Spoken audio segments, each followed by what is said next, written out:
नमस्कार, मैं हूं कौशलेंद्र झा और आप देख रहे हैं केकेएन लाइव। इनसे मिलिए। इस सेगमेंट में आज हमारे साथ हैं जदयू के युवा और तेज तर्रार नेता पंकज किशोर पप्पू।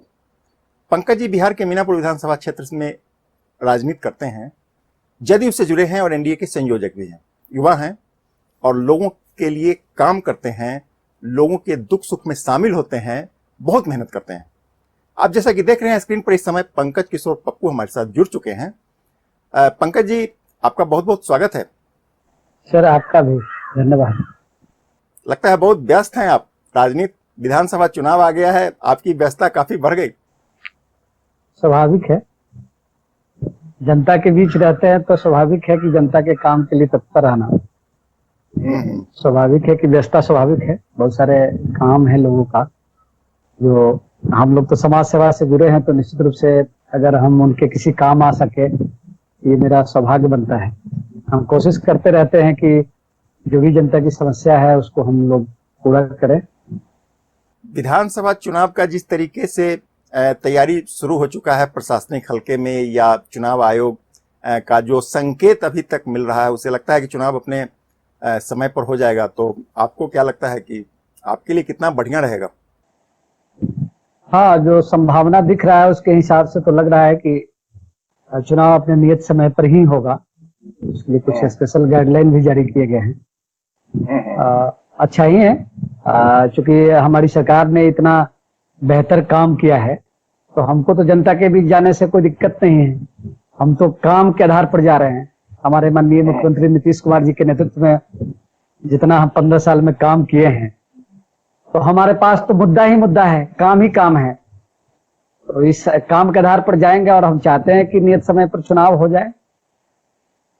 नहीं, आपको लगता है कि काम के आधार पर, आपका दोबारा चयन हो जाएगा, या समीकरण भी माने रखता है चुनाव जीतने के लिए? दोनों चीज मायने हैं। काम के आधार तो पहली बात है, क्योंकि कोई सरकार अगर काम करती है तो उसके लिए, चूंकि ये पहला इशू है, तो हमारी सरकार नीतीश कुमार जी के नेतृत्व में, आप याद करिए कि 15 साल जब हमारी सरकार बनी थी 5 में, उस समय बिहार की क्या स्थिति थी। आज हम 15 सालों में बिहार को, मतलब हमारी सरकार ने इस रूप में बना दिया कि देश और दुनिया में बिहार की एक अलग अपनी पहचान बन गई है। तो हम काम के आधार, तो पहला आधार होगा कि काम के आधार पर हमारी सरकार जाएगी। दूसरा, समीकरण भी एक मायने रखता है, तो समीकरण भी हमारे पक्ष में ही है। नहीं, समीकरण में तो ऐसा लग रहा है जैसे कि इस समय जो आपका एनडीए गठबंधन है वो सब कुछ ठीक ठाक नहीं चल रहा है। ऐसा कुछ नहीं, राजनीति में ये सब अपने अपने दावे हैं, ये सब होते रहते हैं। एलजेपी के स्वर बदले हुए हैं, वो सब समय पर ठीक हो जाएगा। वो तो आप देखे ही हैं, कुछ दिन पहले जब राष्ट्रीय अध्यक्ष बीजेपी के नड्डा साहब और कई बिहार के जो प्रभारी हैं भाजपा के, उन्होंने कहा कि हम माननीय मुख्यमंत्री जी नीतीश कुमार जी के नेतृत्व में हम चुनाव लड़ेंगे और एलजेपी भी हमारे साथ ही होगी। तो सब ठीक ठाक है। ये सब चुनाव के समय में थोड़ा सा चलता रहता है, ये सब राजनीतिक बातें हैं। पंकज जी, आप गांव से जुड़े हुए हैं। समीकरण जो बनता बिगड़ता है राजनीति का, वो हाई लेवल पटना में और दिल्ली में जो बड़े बड़े नेता हैं वो ऊपर में बैठ करके समीकरण बना लेते हैं, लेकिन गांव में उसका कितना असर होता है, वो समीकरण गांव में कितना कारगर होगा और कितना कारगर नहीं होगा, ये आप बेहतर बता सकते हैं चूंकि आप गांव से जुड़े हुए हैं। तो आपको लगता है कि ये जो आपका एनडीए का गठबंधन है निचले स्तर पर, हम ऊपर की बात नहीं कर रहे हैं, ऊपर में तो सब कुछ ठीक ठाक है जैसा कि आपने भी बताया भी, लेकिन निचले स्तर पर जो उनके समर्थक हैं उनके बीच क्या स्थिति है, आपको कैसा लगता है आप जब गांव में जाते हैं? नहीं, ऐसा होता है कि सर, उसमें सबसे बड़े मायने ये रखते हैं कि किसी भी पार्टी से अगर आप जुड़ते हैं या कार्यकर्ता अगर किसी पार्टी से जुड़ते हैं, तो सबसे पहला ये धर्म बनता है या सिस्टम ये कहता है कि हम नेता और नेतृत्व का जो फैसला है उसके अनुसार अनुसरण करें। निचले स्तर पर भी जो है कि सब दल के अपने अपने दायरे हैं और उसमें सब लोग अपना कोऑर्डिनेशन लोग बना लेता है। आप जहां से आते हैं मीनापुर में कितना कोऑर्डिनेशन है? सब ठीक ठाक है। ये सब राजनीतिक मायने हैं। लेकिन ऐसा हमको लगता है कि सब कुछ ठीक ठाक नहीं है। अगर हम आप ही की बातों को कोड करें, आपने जो पिछले दिनों कुछ फेसबुक लाइव किया है, अगर मैं आपको याद दिलाऊं, 12 जुलाई आपका फेसबुक लाइव, शायद आपको याद हो या आपको याद नहीं हो, तो आपने खुद कहा था कि कुछ लोग हैं जो दुष्प्रचार कर रहे हैं। कौन लोग हैं वो जो दुष्प्रचार कर रहे हैं एनडीए में रहकर? ऐसा है कि मेरा ये कहना है कि बहुत कहना बहुत लोगों के लिए भी जल्दीबाजी होगा। मैं इसलिए कह रहा था फेसबुक लाइव के माध्यम से कि कुछ लोग जो है कि मीनापुर में इस तरह का, क्योंकि अभी तक तो आप जान रहे हैं, मतलब आपसे बेहतर कौन जानेगा, ये पूरा बिहार जान रहा है। तो अभी तक किसी सीटों का बंटवारा नहीं हो पाया कि हम लोग कितने सीट पर लड़ेंगे, कौन पार्टी कहाँ से लड़ेगी। तो मेरा कहने का मतलब एक संयोजक के नाते और एक पार्टी अध्यक्ष के नाते, और हम कन्वेनर भी हैं एनडीए के, तो इसके नाते मेरा ये था कि बहुत सारे लोग अपने अपने तरीके से सोशल मीडिया में जो ये दावे कर रहे हैं, दुष्प्रचार कर रहे हैं कि मेरा टिकट। आपका एडजेक्ट वर्ड था कि फेसबुक पर लोग ज्ञान बांट रहे हैं। सर वही मेरा कहने का मतलब है कि मतलब इस तरह का ये नहीं करना चाहिए जब तक ये तय नहीं हो जाता है। ये जानना चाह रहे हैं कि वो कौन लोग हैं जो ज्ञान बांट रहे हैं। ये सर आप भी जानते हैं किनके कार्यकर्ता है, अब आपसे छुपा हुआ थोड़ी है। मतलब मेरा एक था कि ऐसा इन सब चीजों को कहने से पहले बचना चाहिए। अभी तो नेतृत्व तो इस पर ये तय कर रही है कि हम कितने सीटों पर लड़ेंगे, कौन सीट का। 12 जुलाई को आपने एक और बड़ी बात कही थी। 12 जुलाई के ही फेसबुक लाइव में आपने एक और बड़ी बात कही थी कि जदयू में, मतलब आपके पार्टी में राजद के कुछ एजेंट घुस आए। सर मतलब मेरा कहना है कि ये तो स्पष्ट है कि मीनापुर के लोग जानते हैं, मीनापुर की जनता जानती है। ये कहने के लिए ये नहीं है कि दल में रह के दल के सिस्टम के विपरीत काम करेंगे। और मतलब आपके दल में सब कुछ ठीक ठाक नहीं है। कुछ लोग जो है कि जो पूर्व से ऐसा कर रहे हैं, उनका आदत आज भी मतलब व्यवहारिक रूप से पार्टी सिस्टम के खिलाफ ही है। मतलब कौन लोग हैं वो, क्या कद है उनका, कौन लोग हैं जो आपको परेशान कर रहे हैं? न मुझको क्या परेशान करेंगे, मुझको किसी से परेशानी नहीं होती, हमको तो किसी से परेशानी होती नहीं। काम करने वाला आप लाइव में चूंकि उनका जिक्र कर रहे हैं तो ऐसा लगता है जैसे कि आपको परेशानी हुई तब तो आप बोल रहे हैं। मुझको परेशानी नहीं है, काम करने वालों को सर परेशानी नहीं होती। काम करने वाला मैं ये देखता हूं कि मैं जनता के प्रति कितना समर्पित हूं और क्या काम करता हूं। कोऑर्डिनेशन बना के सरकार की जो कार्य है उसका अधिकारियों से कोऑर्डिनेशन बना के कितना हम लोगों के बीच पहुंचाते हैं, ये बड़ी बात। और हम इसमें लगातार लगे रहते हैं। लेकिन दुर्भाग्य ये तब हो जाता है जब कुछ लोग जो है कि दूसरे दल के लोग जो है कि इस तरह का मतलब जो शुरू से सिस्टम के विपरीत काम कर रहे हैं, वैसे लोग जो है कि इस तरह से। आपके समझ से कितने लोग घुस आए हैं आरजेडी के जदयू में? घुसने की बात नहीं है, मतलब नहीं, आपने कहा था कि राजद के एजेंट घुस आए हैं जदयू में, तो वही हम जानना चाहते हैं कि कितना एजेंट होंगे वो जो घुस आए होंगे? 2, 4, 5, 10 कितने? ये सर सबको पता है कि मतलब राजद के लिए कौन लोग काम कर रहे हैं। मीनापुर की जनता जानती है सर, इसको ना हमको कहने की जरूरत है ना आपको पूछने की। आप हमसे ये चाह रहे हैं कि सब हमें एक्सपोज करे। लेकिन मीनापुर की जनता को पता है सर कि कौन लोग जो है कि दल में रह के। इस समय आपको मीनापुर के बाहर के लोग भी देख रहे हैं पंकज जी। इस समय आपको मीनापुर से बाहर के लोग भी देख रहे हैं और उनको ये नहीं पता है कि वो कौन लोग हैं। जरा नाम बता देते। नहीं, ये पार्टी नेतृत्व को भी पता है, ये जिला पार्टी को भी पता है और प्रदेश नेतृत्व को भी पता है कि ऐसे लोग जो है कि दल के मर्यादा के विपरीत काम कर रहे हैं। हमसे न कहवाइए तो ज्यादा अच्छा है। हमको लगता है कि समय आने पर ठीक हो जाए। हम उनको प्रयास करेंगे कि वैसे लोग भी ठीक हो जाए। चलिए, आप नाम नहीं लेना चाहते हैं तो कोई बात नहीं, लेकिन आपकी सरकार सुशासन की सरकार है, भ्रष्टाचार विहीन सरकार चलाने का आप दावा करते हैं। आपके सरकार में सब कुछ ठीक ठाक चलने का दावा है, लेकिन आपको शायद परेशानी हो रही है। आपके स्थानीय विधायक से आपने उसी फेसबुक लाइव में विधायक पर सीधा सीधा इल्जाम लगाया था कि विधायक भ्रष्टाचार को बढ़ावा दे रहे हैं, ऐसा आपने कहा था, स्पष्ट शब्दों में कहा था आपने। देखिए, बहुत सारी बातें जो है कि माननीय विधायक जी के बारे में जब आप पूछ रहे हैं तो मतलब विधायक जी जब सत्ता में आए थे तो लोगों को ये कहे थे कि मैं मीनापुर में आऊंगा तो ये सब ठीक ठाक कर दूंगा, सब ये ठीक ठाक हो जाएगा। तो मेरा कहने का मतलब, आप थे तो आपको भी व्यवस्था ठीक करने के लिए, या उनके लोग जो फेसबुक के माध्यम से या सोशल मीडिया के माध्यम से इस तरह का जो करते हैं कि मीनापुर में ये चरम पर है, तो उसको आप क्यों नहीं ठीक किए? आप एज ए विधायक आप तो आपको लगता है कि आपकी सरकार को विधायक जी की वजह से परेशानी हो रही है, आपके सुशासन को बट्टा लग रहा है विधायक जी की वजह से, ऐसा आपको लगता है? विधायक जी की वजह, हम तो विधायक जी का, हमारी सरकार तो अपने हिसाब से काम कर रही है। भ्रष्टाचार में लिप्त रहने वाले लोग या भ्रष्ट ऐसे तमाम लोग जिसके लिए एक सिस्टम बना हुआ है, उससे ना कोई बचेंगे, ना हमारी सरकार ना बचाती है, ना किसी को फंसाती आपको है। कहां लगता है कि विधायक जी भ्रष्टाचार को बढ़ावा दे रहे हैं? एग्जैक्ट किस पॉइंट पर आपको लगता है कि विधायक जी भ्रष्टाचार को बढ़ावा दे रहे हैं? इस परिप्रेक्ष्य में मैंने उनके लोग इस तरह की बात बोले थे। मैं विधायक जी के बारे में ऐसा नहीं बोला था। भ्रष्टाचार को बढ़ावा देने वाले जो लोग भी होंगे उन पर कार्रवाई निश्चित है। नहीं, आपने स्पष्ट कहा था कि कमीशन भी लेते हैं। आप ही कहा है, आप देख सकते हैं दोबारा, आपका रिकॉर्डिंग होगा, आप देख सकते हैं। आपने कहा था कमीशन लेते हैं। ना, ये इस तरह की बात मैंने नहीं कहा था।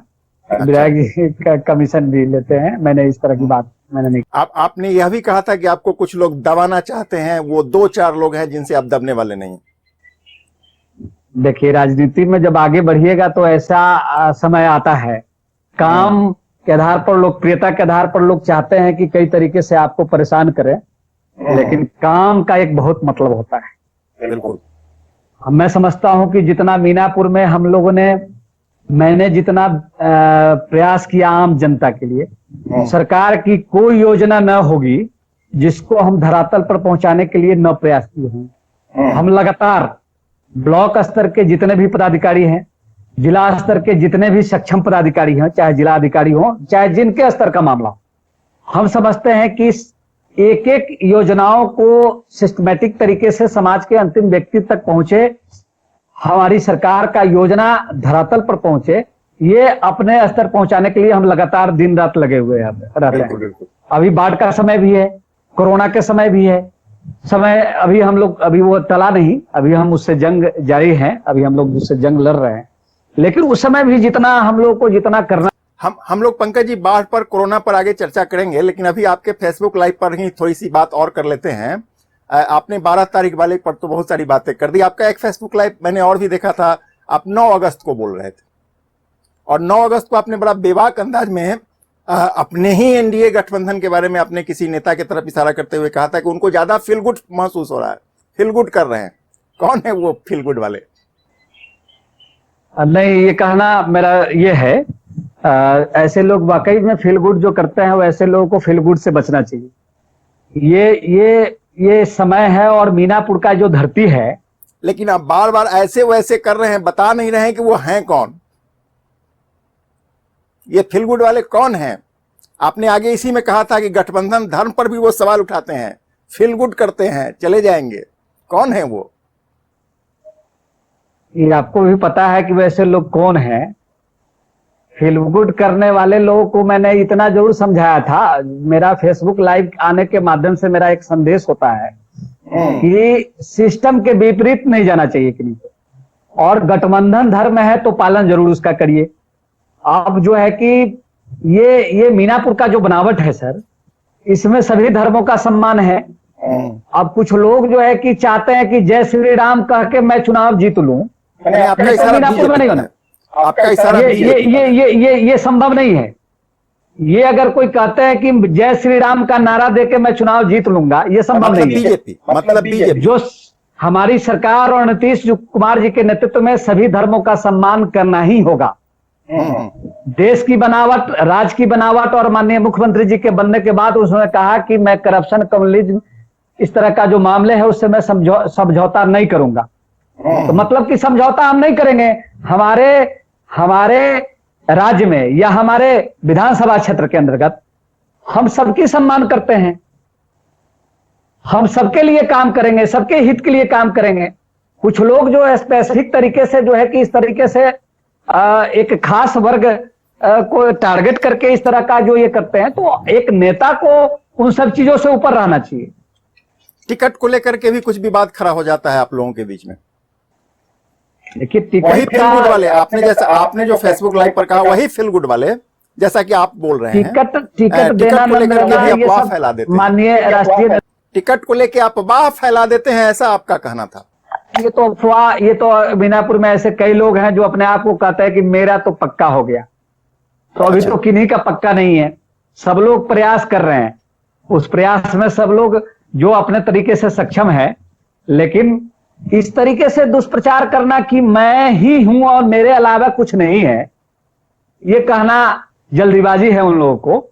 और दूसरी बात कि मीनापुर का जो बनावट है वो यहां जनता दल यू के विधायक रहे 15 साल, 5 साल भी जनता दल यू के सहयोग से मीनापुर में जो है कि महागठबंधन की विधायक बने। तो 5 साल में ही हमारी जनता दल यू के सहयोग से महागठबंधन के विधायक बने।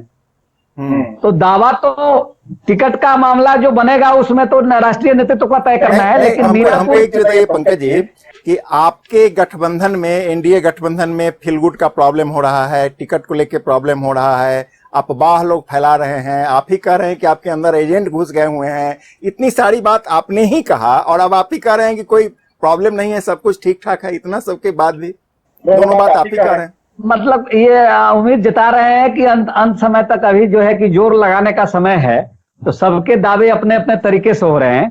तो मेरा यह है कि आने वाला समय में जो परिदृश्य बनेगा उसमें एनडीए गठबंधन मजबूती से लड़ेगा, और मेरा दावा है कि मीनापुर सीट जनता दल यू के खाते में जाएगा। जो समीकरण रहा है 15 साल का, जो जातीय समीकरण रहा है, क्योंकि जदयू एक ऐसी पार्टी है जिसमें सभी धर्मों का सम्मान है और सभी वर्गों का, जो सबका वोट लेगा, जिसका सबको समर्थन मिलेगा, उसको हमको लगता है कि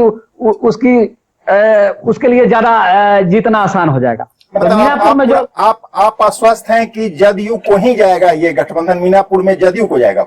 मैं पहले भी बता रहा था सर कि 15 साल हमारे जनता दल यू का सीट रहा मीनापुर, और उन विधायक बने, मंत्री भी बने, और 5 साल भी हमारा गठबंधन महागठबंधन से हुआ, तो राजद के खाते में सीट गई, तो जनता दल यू के सहयोग से आज राजद के विधायक वर्तमान विधायक बने हुए हैं।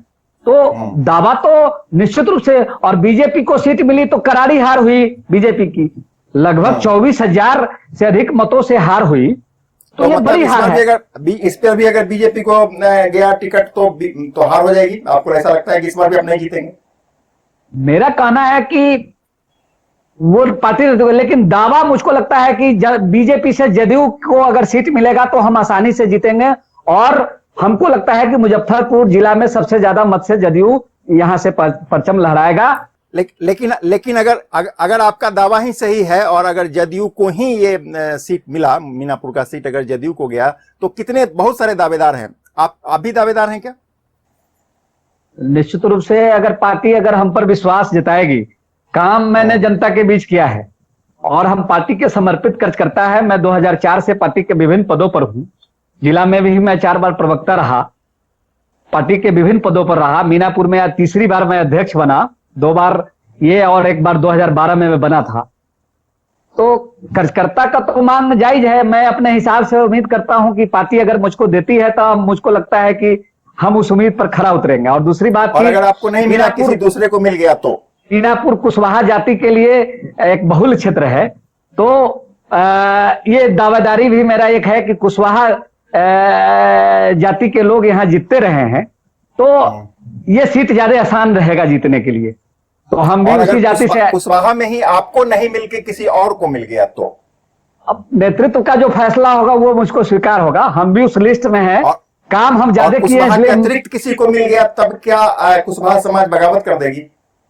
नहीं, बगावत नहीं करेगी, नेतृत्व का फैसला मान्य होगा। लेकिन मेरा समझना है कि नेतृत्व इस राय से अलग नहीं होगी, नेतृत्व इस राय से अलग नहीं होगी कि चूंकि बहुलता है जो समीकरण है उसके हिसाब से आप असहज हो जाएंगे। बीजेपी को अगर ये सीट चला गया तब जदयू के लोग असहज हो जाएंगे।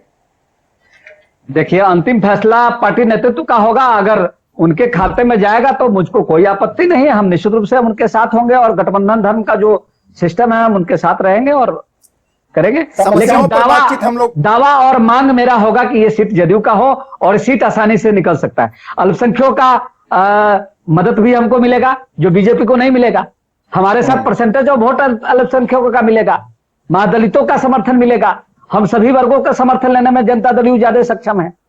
मतलब आप कहना ये चाह रहे हैं कि बीजेपी के वजह से अल्पसंख्यक थोड़ी नाराजगी नाराज हो बिल्कुल, इसमें कहीं कोई दो राय नहीं है कि नाराज है, और ये सीट जनता दल के खाते में आएगा तो हमको उन लोगों का समर्थन मिलेगा, हम ज्यादा मत से जीतने में कामयाब होंगे। अल्पसंख्यकों पर असर पड़ेगा।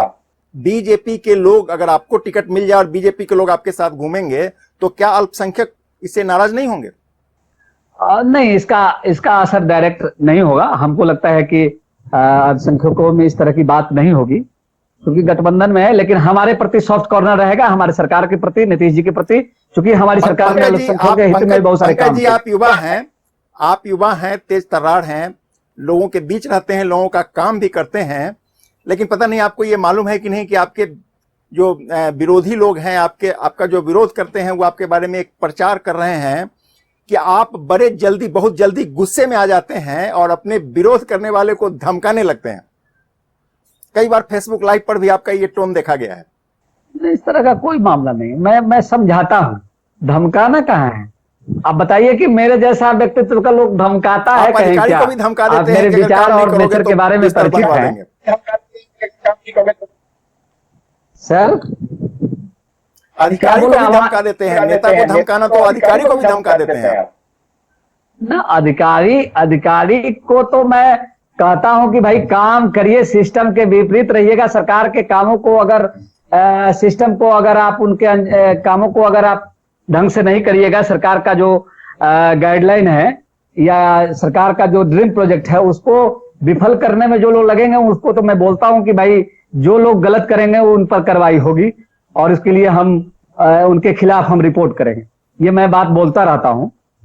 विकास के मुद्दा पर हम लोग बातचीत करें, लेकिन उससे पहले एक आखिरी सवाल राजनीति के बारे में आपसे जानना चाहते हैं कि आपके दल में एक बड़े नेता हैं जो सीधे पटना से आपके यहाँ आ गए हैं, मिथिलेश यादव जी आपके मित्र भी हैं और उनकी पत्नी भी टिकट के बड़े प्रबल दावेदार हैं, और आपके दल में बड़ा ऊंचा पहुंच है उनका, ऐसा कहा जाता है।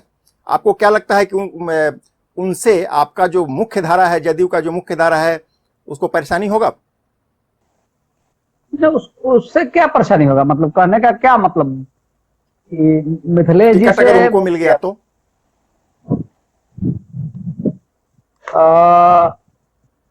उससे ऐसा मुझको नहीं लगता है। जो जदयू का जो समीकरण है उसके हिसाब से मुझको नहीं लगता है, क्योंकि यहाँ राजद के जो विधायक हैं, मैं समझता हूं कि जिस जाति से आते हैं उसके हिसाब से मीनापुर का सीट जो समीकरण बनता है, या तो उसके हिसाब से ऐसे नेतृत्व का जो फैसला होगा उसमें हम लोगों को किसी तरह की कोई आप बार बार जिस एजेंट की बात करते हैं, कहीं वो यही तो नहीं है? ऐसा नहीं है। मिथिलेश जी हमारे दल में है और दल में काम कर रहे हैं, चाहे जितने दिन से भी हो दल के लिए काम कर रहे हैं।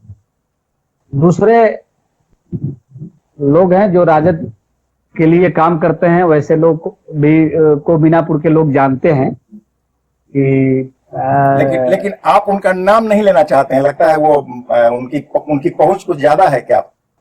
पहुंच क्या है? ऐसे लोग कहीं नहीं है, किसी लिस्ट में नहीं है, ऐसे लोग कहीं रहेंगे भी नहीं। जो लोग सरकार के, हाँ जी आवाज करें, मेरा ये कहना है, ये पार्टी नेतृत्व को भी पता है कि जो लोग संगठन के विपरीत काम करेंगे उन लोगों से क्या परेशानी होना है। वैसे लोग आज कहाँ है वो आपको भी पता है। ऐसे लोग कहीं का नहीं। राजनीति पर हम लोग काफी बात कर चुके हैं। अब थोड़ा सा मुद्दे की बात करते हैं। मीनापुर विधानसभा जहाँ से आप आते हैं वहाँ दो तीन बहुत बड़ा मुद्दा है, ज्वलंत मुद्दा है, जो इस बार विधानसभा चुनाव में आपके सामने आएगा या आपके सामने अभी से आ रहा है। उसमें से सबसे पहला है चांदपरना पुल। लंबे समय से, एक दशक से ज्यादा समय से चांदपरना पुल का डिमांड होता रहा है। बिल्कुल विधायक कहते हैं कि आपकी सरकार उसको नहीं बनने दे रही है। देखिए, हमारी सरकार तो कितना पुलिया का निर्माण कराया। मीनापुर में आपको पता है कि एक पुल नहीं थे। आज मीनापुर में हरसेर घाट पर, कुदरिया घाट पर, रगई घाट पर, ये सब गंडक नदी पर पुल बना हुआ है। और हमारी सरकार चांदपरना एक बड़ा ज्वलंत मुद्दा है। चांदपरना का मांग जायज है, और हमको लगता है कि मेरे स्तर से भी प्रयास किया गया था, जब माननीय मुख्यमंत्री जी से जब हम मिलने गए थे। हाँ, हम चांदपरना पुल के बारे में जानना चाह रहे थे कि क्या होगा चांदपरना पुल का मुद्दा, इस पर कैसे जवाब देंगे, कैसे फेस करेंगे आप लोगों को? चांदपरना पुल के बारे में भी जो है कि मैं आपको बता दूं कि फरवरी माह में जब हम माननीय मुख्यमंत्री जी के यहाँ जब बुलाहट थी हम लोग को, तो मुख्यमंत्री जी को मैंने लिखित इस मांग के लिए दिया था कि ये पुल वाकई में वहां के लोगों के लिए जायज मांग है और बनना भी चाहिए। हमको लगता है कि सरकार इस मांग को पूरा करेगी और हमारी सरकार ही बनवाएगी, और इस दिशा में लगता है कि काम प्रगति पर है। कुछ दिन पहले भी आपको हुआ था कि ग्रामीण विकास मंत्री के द्वारा भी एक पत्र आया था जो इसकी भौगोलिक और इसकी सारी वस्तुस्थिति के बारे में जानकारी ली गई थी। तो सरकार के स्तर पर इसके काम जो है कि आगे चल रहे हैं। मेरे स्तर पर भी मैंने आपको भी बताया था कि हम लोगों ने जब माननीय मुख्यमंत्री आवास जब हम गए थे तो इसके लिए मांग किए थे कि ये पुल बनना आवश्यक है और जायज भी है, और इस दिशा में सरकार प्रयास भी कर रही है। हमको लगता है कि चांदपरना कहीं एक और प्रॉब्लम है, वहां 105 किसान हैं, 1981 में उनका जमीन अधिग्रहित हो गया वहां एक रिटायर्ड बांध के लिए, लेकिन आज तक उनको मुआवजा नहीं मिला। अब तक ये बातें गई, मुख्यमंत्री के जनता दरबार तक बातें गई, लोक अदालत में बातें गई, वहां के किसान काफी दिनों से आंदोलन भी कर रहे हैं, संघर्ष भी कर रहे हैं। आपने भी कई बार डीएम से प्रतिनिधिमंडल को लेकर के मिले, आप हाल फिलहाल के दिनों में भी डीएम से मिले हैं, लेकिन किसानों को लगभग 39 साल हो रहे हैं, 39 ईयर, मुआवजा नहीं मिला। दुख है लोगों में, ये सब आपके लोग हैं। नहीं, बिल्कुल इस बात से हम सहमत हैं और इस दिशा में हम लगातार प्रयास कर रहे हैं। हम चाहते हैं कि चांदपरना के जो 105 किसान हैं उनको जल्द सरकार मुआवजा राशि देगी, और इसमें हम लोग लगभग अंतिम प्रक्रिया में हैं। हम चुनाव से पहले मिल जाएगा, हमको लगता है कल ही जिलाधिकारी जी से हमारी मैं किसानों के प्रतिनिधि मंडल के साथ कल ही मैं जिलाधिकारी जी से पिछले कई दौर की बातचीत हो चुकी है, आप बहुत बार मिल चुके हैं, मिलेगा कि नहीं ये हम जानना चाहते हैं। अलॉटमेंट के लिए गया है सरकार को, अलॉटमेंट के लिए सरकार को गया है, और हमको लगता है कि चुनाव से इसका कोई लेना देना नहीं होगा, आचार संहिता से भी इस चीज का कहीं कोई लेना देना नहीं होगा। जल्द ही भुगतान होगा, इस दिशा में हम लोग प्रयास कर रहे हैं और हमारी कोशिश है कि उन तमाम किसानों को लाभ जल्द से जल्द। सरकार का एक ड्रीम प्रोजेक्ट है, आपके सरकार की एक ड्रीम प्रोजेक्ट है शराब, बड़ा जोर शोर से आप लोगों ने इसको लागू किया था, मानव श्रृंखला पूरे बिहार में बना था, यह विश्व का एक रिकॉर्ड बना था और कहा गया था कि इससे बहुत लाभ होगा। बेशक यह एक बहुत ही अच्छी परियोजना है, अच्छी योजना है, अच्छी सोच है सरकार की, इसका किसी के द्वारा कोई खंडन नहीं किया जाता है। लेकिन आलम क्या है, आप गांव में रहते हैं, आपको भी पता है कि आज गांव गांव में खुलेआम शराब बिक रहा है। नशेड़ी जो घर में छुप गए थे, कानून का भय था जिनमें, अब वो फिर से सड़क पर आ गए हैं, खुलेआम लोगों को अपमानित करने लगे हैं। नुकसान होगा विधानसभा चुनाव में इसका, विपक्ष तो इसको पकड़ लिया है, प्रचारित कर रहा है। देखिए, निश्चित रूप से ये सरकार का ड्रीम प्रोजेक्ट है और निश्चित रूप से माननीय मुख्यमंत्री जी ने इसको लागू करके हमको लगता है कि बिहार की कई परिवार की जिंदगी उन्होंने बचाई, और हम समझते हैं कि इस क्षेत्र में अगर ये काम हुआ तो कई ऐसे परिवार जो है निश्चित रूप से इस काम को छोड़ दिए। कुछ ऐसे लोग आज के डेट में भी जो है कि है, उन लोग पर कार्रवाई भी हो रही है। डर ऐसा आज के डेट में भी नहीं है कि लोग सड़क पर नशेड़ी जो है कि घूमे और वो बच जाए। ऐसा आप कोई उदाहरण बता नहीं सकते हैं कि जैसे लोग हों जो खुलेआम, ऐसे बहुत सारे उदाहरण कहेगा तो हम बता देंगे। आपको पता है ऐसे उदाहरण जहां खुलेआम सड़क पर लोग रोकते हैं, अपमानित करते हैं और बच जाते हैं। कानून अपना काम करता है और वैसे लोग सलाखों के पीछे होंगे। सरकार निश्चित रूप से और प्रशासन वैसे लोगों पर तत्परता से कार्रवाई करती है और करेगी, मुझको पूरा भरोसा है। कुछ चंद लोग जो हैं कि इस चीज को बदनाम करने में लगे हुए हैं, लेकिन वैसे चंद लोग भी सुधरेंगे। मैं समझता हूं कि समाज सुधार के दिशा में ये माननीय मुख्यमंत्री जी का अभूतपूर्व प्रयास है। कई परिवारों की जिंदगी बची, कई नौनिहालों का जीवन बचा, कई परिवार जो है कि इससे जो है कि जिसके परिवार तबाह थे, वैसे गरीब तमाम परिवार जो है कि लोग जो है कि अपने उस पैसे को बचा के पर्व में अपने कपड़े खरीदते हैं, किताब खरीदते हैं, और इससे एक नया संदेश गया समाज में, नया संदेश गया समाज में। सरकार की नीयत पर कोई सवाल नहीं है, लेकिन जो हालात है उसकी बात कर रहे थे। पंकज जी, हम एक बार फिर लौटते हैं, जो आपने भ्रष्टाचार की बात कही थी, आपने विधायक पर यह इल्जाम लगाया था। आप स्वयं पिछले दिनों एक बैठक में आप थे बड़ा बैठक चल रहा था प्रखंड लेवल अनुश्रवण समिति की, भ्रष्टाचार की बात कर रहे थे, आपने ही ये उदाहरण दिया था कि मुखिया भेजते हैं 258 258 और पेमेंट हो जाता है 312 312। आपने ही कहा था, ये आपका ही इल्जाम है, हम आप ही की बातों को कोट कर रहे हैं।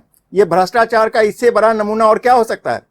देखिए, इस मामले में मैंने ही प्रशासन को संज्ञान में दिया था कि इस तरह की गड़बड़ी जो अनुश्रवण समिति के द्वारा जो हम बाढ़ पीड़ितों को 6,000 रुपया राशि, सरकारी सहायता राशि दिलवाने के लिए तत्पर है। माननीय मुख्यमंत्री चाहते हैं कि बाढ़ पीड़ितों को 6,000 रुपया प्रत्येक परिवार को मिले। इसमें सरकार का एक गाइडलाइन हुआ कि अनुश्रवण समिति के माध्यम से जो पास होगा, अनुश्रवण समिति में मुखिया उसके अध्यक्ष होते हैं, हारे हुए दूसरे नंबर पर जो निकटतम प्रतिद्वंदी रहे हैं। हम इस पर सवाल नहीं कर रहे हैं, हमारा सवाल ये है, मैं उसी पर प्रक्रिया को मैं उसी पर 258 की सूची देती है तो 312 कहां से चला जाता है? उसी में ये मैंने ये प्रशासन के संज्ञान में दिया था कि इस तरह की सूची, एक रघई पंचायत से मामले आए थे, मैंने प्रशासन को स्पेसिफिक उदाहरण दिया था। लेकिन ऐसे और भी हो सकते हैं ना, और भी हो सकता है। सबकी जांच चल रही है। हम लोगों ने तत्काल उस पैसे को, जो गड़बड़ी हो रही थी, उसको रुकवाया और तत्काल हम लोगों ने कहा कि इसकी जांच करके जो लोग गड़बड़ी किए हैं।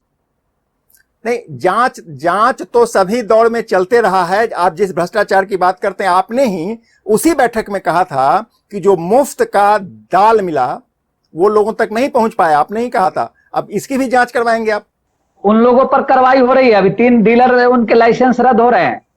अब देखिए, जिन लोगों पर इस तरह की गड़बड़ियां थी, जो लोग अनशन पर बैठे थे, उन लोगों को मैंने ये कहा, और प्रखंड आपूर्ति पदाधिकारी और जिला की वरीय पदाधिकारी आई थी, यहां से रिपोर्ट गया, और वैसे डीलरों के लाइसेंस रद्द हो रहे हैं।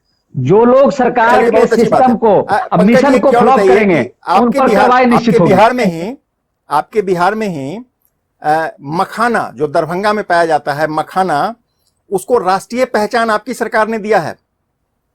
लेकिन मुजफ्फरपुर की एक बहुत बड़ा उत्पादन है लीची, इसको वो दर्जा कब मिलेगा? निश्चित रूप से सरकार के लिए प्रयास ये होगा। हमारी सरकार और माननीय मुख्यमंत्री जी का ये कहना था कि हर बिहारी, देश के प्रत्येक नागरिक के थाली में बिहार का एक व्यंजन हो, और ये प्रयास माननीय मुख्यमंत्री जी का हुआ। और सब्जी उत्पादन के क्षेत्र में बिहार का स्थान 3रा है पूरे देश में। माननीय मुख्यमंत्री जी का प्रयास है कि पूरे देश में सब्जी उत्पादन के क्षेत्र में पहला स्थान बने। इसके लिए मखाना हमारे लिए बनेगा। आप तो एक मल्टीपर्पज कोल्ड स्टोर नहीं बना पाए अभी तक। 15 वर्षों का शासन आपका बीता, आप एक मल्टीपर्पज कोल्ड स्टोर नहीं बना पाए, तो कैसे पहले स्थान पर जाइएगा आप? सिर्फ कह देने से तो नहीं होगा, करना होगा। हमारी सरकार जितना प्रयास कर रही, हम रोजगार के क्षेत्र में भी और छोटे छोटे उद्योग धंधे लगाने के क्षेत्र में भी हमारी सरकार जितना स्पष्ट तरीके से, जितना सीरियसली हमारी सरकार काम कर रही है, हम उस पर काम कर रहे हैं, हमारी सरकार उस पर काम कर रही है। और हमको लगता है कि जल्द ही इसके सुखद परिणाम होंगे। हमारी सरकार इस पर काम करके और इन सब दिशा में काम होगा। और ये हमको लगता है कि जल्द ही माननीय मुख्यमंत्री इस दिशा में कोई ठोस पहल करेंगे कि बिहार में ऐसे कई छोटे छोटे उद्योग बने। फूड प्रोसेसिंग की जो बात की है, उस पर भी थोड़ी देर पहले बाढ़ की बात कर रहे थे आप। थोड़ी देर पहले बाढ़ की बात कर रहे थे। आप कह रहे हैं कि 15 वर्षों में सरकार काम कर रही है। मीनापुर, आप बूढ़ी गंडक नदी जिससे कि मीनापुर परेशान होता है, बाढ़ मीनापुर को झेलना पड़ता है, बाढ़ की बीच का। मीनापुर गांव जो जगह है मीनापुर, वहां से लेकर के कोदरिया तक बूढ़ी गंडक का जो बायां तटबंध है वो खुला हुआ है, जिसके वजह से मीनापुर में बाढ़ आती है। 15 वर्षों में ये तटबंध नहीं बन पाया और ना आप लोगों की तरफ से कोई डिमांड हुआ। बाढ़ आई, नौका की व्यवस्था हुआ, आपने राशि दिया लोगों को, टूट गई घर, जो घर क्षतिग्रस्त हुआ उसको आप मरम्मती कर रहे हैं, सड़क की मरम्मती कर रहे हैं। लेकिन बाढ़ ना आवे, इसके निदान के लिए क्या काम हुआ? इस तटबंध को क्यों नहीं बनाया गया? देखिए, इस तटबंध के बनाने की दिशा में भी काम हो रहा है। बाढ़ बिहार में ही ना आए, इसके लिए माननीय मुख्यमंत्री लगातार प्रयास कर रहे हैं। केंद्र सरकार से उन्होंने अनुरोध किया, जो गंडक बराज का उन्होंने निरीक्षण करके और माननीय प्रधानमंत्री जी से जो वार्ता हो रही थी उनकी, वो लगातार इस दिशा में माननीय मुख्यमंत्री प्रयास कर रहे हैं कि अस्थायी तौर पर बिहार जो है कि कम से कम बाढ़ के विभीषिका से बचे। इस दिशा में काम हो रही है। ये तो प्राकृतिक आपदा है, ये तो तटबंध बनना है, वो बनेगा ही। और हमारी सरकार जितना नहीं, लेकिन अगर ये तटबंध बन जाए तो मीनापुर की समस्या का समाधान हो सकता है। इस दिशा में काम हो रही है, इस दिशा में काम हो रही है, लेकिन ज्यादा तटबंध किसी पानी के धारा को आप वेग को आप रोक नहीं सकते, वो रास्ता खुद अपने आप बना लेते हैं। सब जगह है, सिर्फ इतना दूरी में नहीं है। कहा जाता है ये 12 किलोमीटर की दूरी है या 8 किलोमीटर जो भी इसकी दूरी हो, सिर्फ इतना दूरी में तटबंध नहीं बना है, बाकी सब जगह तटबंध है। न उस दिशा में काम हो रहा है, उस दिशा में हम लोग भी बात किए थे और हमको लगता है कि उस पर अभी थोड़ा सा काम होना शेष है, लेकिन वो काम होगा। आप जहां से आते हैं, जिस इलाके से आप आते हैं, वो ग्रामीण क्षेत्र है, कृषि प्रधान क्षेत्र है। वहां के ज्यादातर लोग, उनकी जीविका और उनका सब कुछ खेती पर निर्भर करता है। जैसा कि आपने कहा कि मल्टीपर्पज कोल्ड स्टोर वगैरह पर काम चल रहा है, लेकिन किसानों के लिए आपके पास क्या प्लान है? अगर आपको टिकट मिल गया और आप लोगों के बीच जाएंगे, या आपको नहीं मिला, आप किसी और के लिए जाएंगे, तो किसान जब आपसे पूछेंगे कि हमारे लिए आपके मन में क्या प्लान है, तो आप क्या बताएंगे उनको? देखिए, बिहार की अर्थव्यवस्था जो है कि कृषि पर आधारित है, और माननीय मुख्यमंत्री जी के नेतृत्व में लगातार हमारी सरकार, नीतीश जी के नेतृत्व में कृषि क्रांति के क्षेत्र में, हरित क्रांति के क्षेत्र में किसानों के आर्थिक सामाजिक दिशा और दशा सुधारने के लिए लगातार काम हो रहे हैं। हमारी सरकार का एक महत्वपूर्ण ये फैसला है, और ये हमारी सरकार नीतीश जी के नेतृत्व में ये काम कर रही है कि हम हर खेत तक पानी पहुंचाएंगे। मैं समझता हूं कि ये बड़ा प्रोजेक्ट है, और माननीय मुख्यमंत्री जिस काम को कहते हैं उसका अनुपालन भी होता है। और मुझको लगता है किसानों का दर्द खेतों तक पानी पहुंचना ही सिर्फ नहीं है, उनका दर्द ये भी है कि जो उत्पादन होता है उसको बाजार नहीं मिल पाता है, या जो जैसे लीची है या सब्जी का उत्पादन है, जो आज हुआ अगर 2 दिन में नहीं बिका तो फिर बर्बाद हो जाता है, उसका स्टोरेज नहीं हो पाता है। ये बहुत बड़ा समस्या है, जिसकी वजह से जो कृषि सेक्टर घाटे में चल रहा है, उसको मुनाफे का सेक्टर कैसे बंद करेंगे? इसके लिए आपके मन में क्या प्लान है? नहीं, निश्चित रूप से किसानों की आर्थिक दशा दिशा सुधरे, आर्थिक स्थिति उनकी मजबूत हो और उनके फसलों का उचित मूल्य मिले, इस दिशा में निश्चित रूप से मल्टीपर्पज कोल्ड स्टोरेज एक बड़ा मांग है, और इस दिशा में हमको लगता है कि सरकार हमारी काम करेगी। और जहां तक कृषि के क्षेत्र की बात है, उनके उचित मूल्य मिलने की बात है, हम समझते हैं कि सरकार इस दिशा में भी काम कर रही है। सरकार पंकज जी सरकार आपकी बेशक काम कर रही है, अच्छी काम कर रही है। अभी आपने सेवा शर्त लागू कर दिया, लेकिन आंदोलन हो रहा है आपके खिलाफ। लोग कह रहा है कि साहब इसका नुकसान हो जाएगा। कोई लोग जिनको मिलता है वो संतुष्ट कभी नहीं होते हैं। मांग उनका भी जायज है, लेकिन सब काम उनके हित में ही किए जाए ये संभव नहीं। जो संसाधन है बिहार के पास, मैं समझता हूं कि बिहार में सभी चीजों को, सड़क देखना है, शिक्षा देखना है, स्वास्थ्य देखना है, कई ऐसे चीजें हैं, उन सभी चीजों को दुरुस्त करना है, सभी व्यवस्थाओं को सुदृढ़ करना है, तो पैसे का उपयोग सबके लिए होगा, सबके हित का और कामों में होगा। अब शिक्षक के हित में जितना हमारी सरकार काम की, हम समझते हैं कि इससे पहले लोग उनका जो है कि उनको सब्ज बाग दिखाते रहते हैं, उनके जो है कि लेकिन उन दिनों आंदोलन नहीं हुआ था। आंदोलन आप ही के पीरियड में हुआ है। जब आप दावा करते हैं कि आपने उनके लिए बहुत कर दिया, तो आंदोलन भी आप ही को झेलना पड़ा। सर 1500 से आज हम 50,000 तक वेतन बिहार सरकार नीतीश कुमार जी के नेतृत्व, ये नीतीश कुमार जी ही दिए।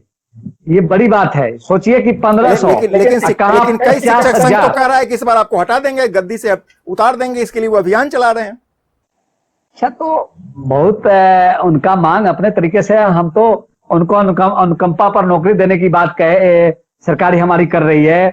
इस दिशा में उसका नियमावली बदलाव हुआ, क्या कहते हैं, उनको ऐच्छिक ट्रांसफर मिल रहे हैं, 15% वेतन बढ़ोतरी हुई, और भी जो एक सरकारी कर्मी के जो दर्जा है वो सब हमारी सरकार दे रही है। वो अपने स्तर से सुप्रीम कोर्ट का भी दरवाजा आंदोलन का नुकसान होगा राजनीति में, आपको राजनीतिक रूप से इस आंदोलन का नुकसान होगा विधानसभा चुनाव में। जो कुछ लोग जो है कि सबके अपने अपने दायरे हैं, हमको लगता है कि इसका बहुत प्रभाव नहीं पड़ेगा। धीरे धीरे पिछले दिनों जो फेसबुक लाइव आप चला रहे थे, आप अपराध का ग्राफ दे रहे थे, आपके बड़े नेता भी देते हैं, आप भी दे रहे थे कि बिहार का स्थान बहुत नीचे से है, अपराध बहुत घट गया है, ऐसा आप कह रहे थे। 23वें स्थान पर है, अपराध का स्थान पर पूरे देश में 23वें स्थान पर है। सर, हम आदमी तो अपराध इसके विपरीत अपराध बोल के रहा है। मामले में बिहार में कानून का राज स्थापित है, और ये अपराध के मामलों में बिहार का स्थान 23वें स्थान पर है अन्य राज्यों की तुलना में। तो कहा तो ये जा रहा है कि आपके पुलिस और एफआईआर बिहार दर्ज में ही नहीं आप ये करता है। जानते हैं कि जो गलती करेगा वो बचेगा नहीं। नहीं, आपके पुलिस पर ये इल्जाम है कि वो एफआईआर लेते ही नहीं है, भगा देते हैं थाना से। चंद ऐसे जगह ऐसे होते होंगे, लेकिन वैसे लोगों पर कार्रवाई भी होती है, वैसे लोगों पर कार्रवाई भी होती है, लेकिन ये चंद ऐसे कुछ उदाहरण होंगे, लेकिन ऐसा कुछ नहीं है। ये कानून के राज में ना कोई बचा है ना कोई बचेगा। मतलब आप जो गलत संतुष्ट हैं, करेंगे आप आम जनता संतुष्ट के हैं हितों विधि की व्यवस्था से? और उनके बातों को नहीं समझेंगे, और जो कानून के सिस्टम के विपरीत जाएंगे उन पर कार्रवाई होगी, होती ही है। तकनीकी बाधा आ रही है, आपकी आवाज नहीं मिल रही है। पंकज जी, हम दोबारा आपसे जानना चाह रहे हैं कि क्या आप संतुष्ट हैं विधि व्यवस्था से? आप एज ए व्यक्ति, एज ए नेता नहीं, एज ए व्यक्ति संतुष्ट हैं? निश्चित रूप से।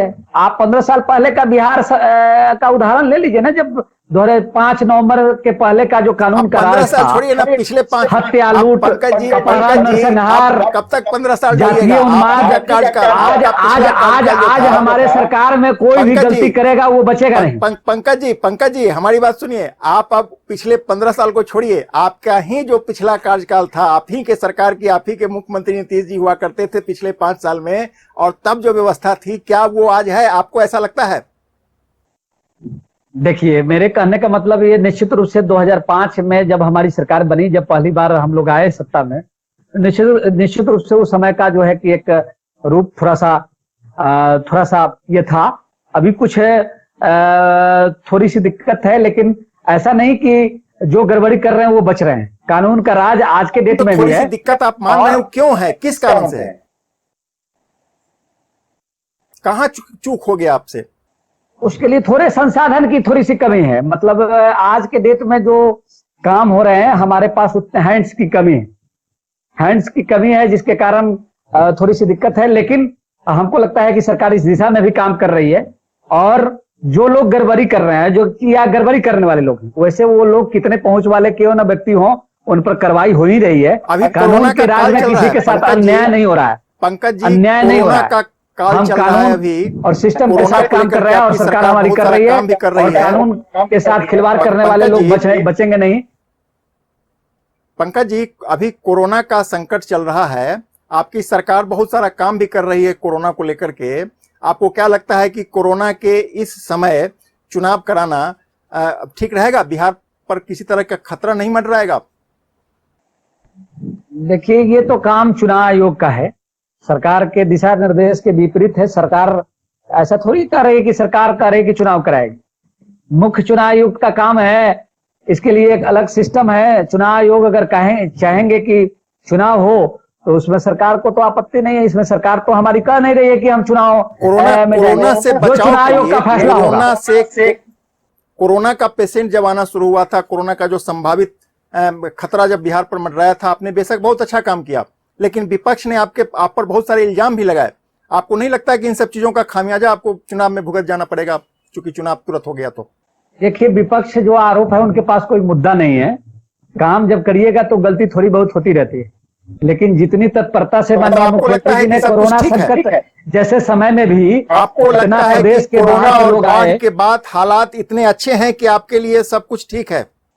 हम जनता के लिए काम कर रहे हैं। हमारी सरकार समाज के सभी वर्गों के लिए काम कर रही है। नहीं, आप हम काम कर रहे हैं, इस पर हमको कोई सवाल नहीं आपदा है। के समय में भी, आप संकट काम कर रहे हैं, इस पर हमको कोई सवाल नहीं है। आप बहुत अच्छा काम कर रहे हैं। व्यवस्थाओं को हम सुनिश्चित जानना कर चाह रहे रहे हैं कि नहीं, आप काम कर रहे हैं, इससे हमको कोई आपत्ति नहीं है, आप बेहतर काम कर रहे हैं। हम ये जानना चाह रहे हैं कि कोरोना और बाढ़ के बाद जो हालात उत्पन्न हुआ है, उसके बाद चुनाव अभी होने जा रहा है, तो आपको इसका नुकसान नहीं होगा? देखिए, चुनाव का एक सिस्टम है। चुनाव जब नियत समय पर होना है, और चुनाव आयोग अगर गाइडलाइन जारी करेंगे, तो हम लोग को चुनाव में जाना ही पड़ेगा। चुनाव आयोग अगर रोक देंगे कि चुनाव नहीं कराना है, तो नुकसान होगा? आपको लगता है कि अगर अभी चुनाव हुआ तो आपको नुकसान हो जाएगा? बहुत कोई नुकसान नहीं होना, हमको नुकसान नहीं होने जा रहा है। हम काम इतना किए हैं, इसका कोई नुकसान नहीं। जिनके पास मुद्दे नहीं है, जिनके काम ही नहीं है, तो क्या होगा? हम तो काम किए, हमारी सरकार काम की है, तो हम बेहतर।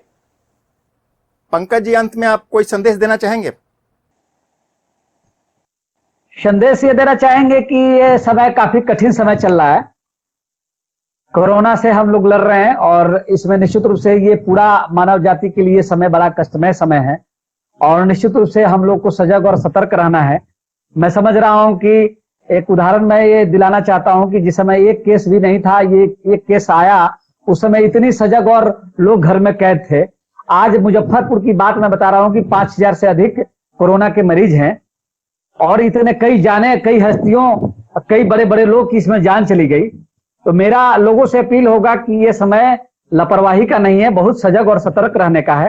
तो सबसे पहले तो मेरा ये संदेश होगा कि आप लोग निश्चित रूप से जो प्रशासनिक दृष्टिकोण है, दिशा निर्देश है, उसका पालन करें। जो भी सरकारी गाइडलाइन है उसका पालन करें, सजग रहे, सतर्क रहें। और दूसरा, बाढ़ के समय ये प्राकृतिक आपदा है, सब परिवार तक हमारे सरकार हर व्यक्ति तक आपदा की राशि पहुंचाने के लिए तत्पर है।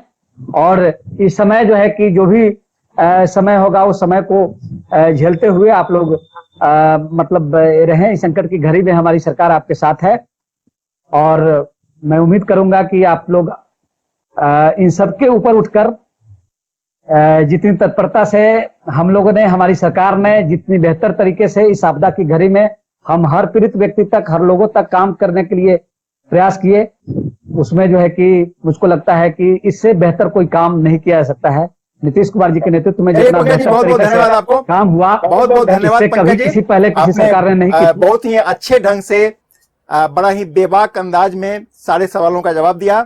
सभी विषयों पर आपने खुलकर अपनी बातें रखी और आप एक जुझारू नेतृत्वकर्ता हैं, समाज सेवक हैं, जदयू के बहुत वफादार हैं, आप युवा भी हैं, आपके लिए संभावनाएं हैं।